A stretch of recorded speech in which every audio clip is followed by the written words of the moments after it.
거장, 여행을 만나다. 클래식 클라우드, 김태현의 책보다 여행. 오늘도 유윤종 기자님 나오셨습니다. 안녕하세요. 네, 안녕하세요. 자, 오늘도 클래식 속에 숨겨진 다양한 이야기를 나눠보도록 할 텐데요. 오늘 들어볼 우리들이 처음 알게 될 비밀 이야기는 파가니니와 비르투오소입니다. 네, 먼저 파가니니에 대한 소개를 좀 해주시죠. 네, 파가니니 하면 음악사에 여러 작곡가들이 있지만 파가니니처럼 뭔가 좀 전설, 좀 귀기가 깃들인 그런 많은 상상들이 덧붙여진 사람은 아마 드물 것 같아요.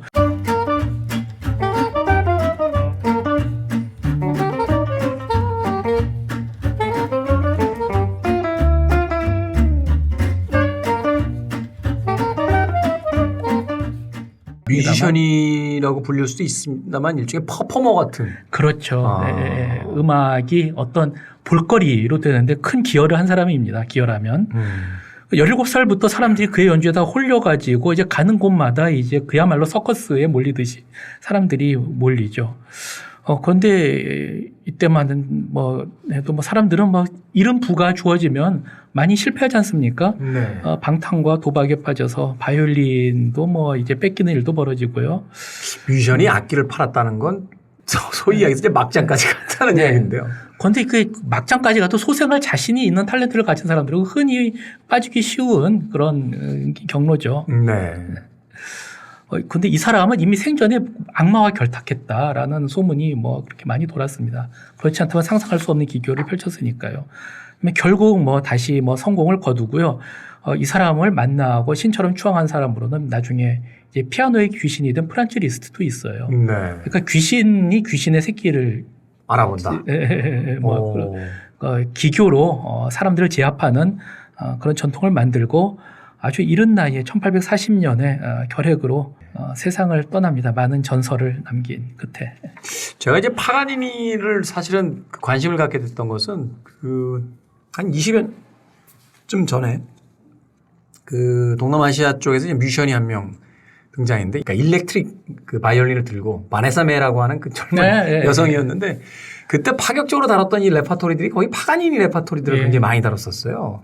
네. 그래서 오늘날에는 이제 많은 사람들이 할 수 있는 기교인데 파가니니가 그렇게 귀신 들렸다고 하느냐 그걸 반박한 사람들은 그때 그 템포인지는 알 수 없다 이렇게도 얘기하죠.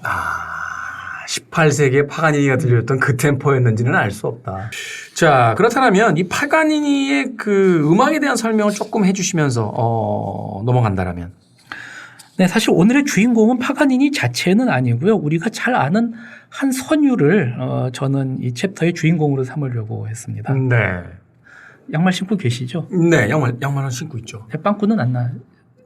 그런 단계는 좀 지나갔습니다. 네. 이제 자주 양말을 살 수 있는 정도는 되기 때문에. 네. 저도 양말 자주 사는데 이제 가끔 가다 물론 신기 전에 적발이 됩니다만 빵꾸난 양말이 나오는데 우리가 애들 때 어린이 때부터 장난스럽게 불렀던 동요랄까 하나 있죠. 내 양말 빵꾸난 내 양말 하는 노래 있죠. 이걸 안다라고 하면 안 되는데 아는 듯한 노래군요. 네. 양말 빵꾸 정도는 그래도 아주 점잖은 가사예요. 훨씬 더 상스러운 가사로 노래하는 분도 있습니다. 네. 그런데요, 이 노래는 원래 그 18세기 독일에서도 널리 퍼져 있었어요. 제목은 내 모자 세모났네였습니다. 내 모자 세모났네. 마인혼하트라이 에켄. 그러니까 세 방향에서 접힌 옛날 군대 모자 같은 거를 나폴레옹이 쓰고 나오는. 네네. 가사도 우리가 상상하는 거와 다르잖아요. 그 셋으로 접힌 모자가 아닌 건 내 모자가 아니다. 이런 간단한 가사죠. 그 음악이 이제 파가니니하고 어떤 연관성을 이제 갖게 되는 겁니까? 네.